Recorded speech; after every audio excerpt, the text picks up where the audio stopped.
94 വർഷങ്ങൾക്ക് മുമ്പുള്ള അവർ ഹോസ്പിറ്റാലിറ്റി എന്ന സൈലന്റ് ഇംഗ്ലീഷ് ചിത്രത്തെ ആദ്യം റീമേക്ക് ചെയ്യുന്നത് ബാഹുബലി സംവിധായകൻ രാജമൗലിയാണ്. മര്യാദ രാമണ്ണ എന്ന പേരിൽ തെലുങ്ക് സംസാരിച്ച ചിത്രം വമ്പൻ വിജയമാവുകയായിരുന്നു. പിന്നീട് ബംഗാളി ഭാഷയിൽ റീമേക്ക് ചെയ്തപ്പോഴും ചിത്രം ബ്ലോക്ക് ബസ്റ്റർ വിജയം ആവർത്തിച്ചു.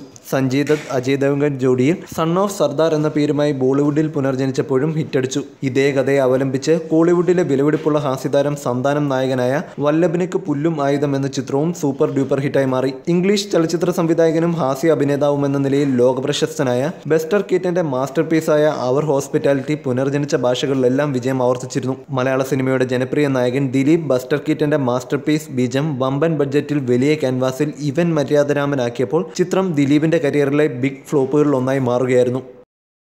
You're watching me and you're watching me on metromatney.com. on metromatney.com. metromatney.com. Subscribe for more videos. Subscribe for more videos. Subscribe here for more videos. Subscribe now. Thank you.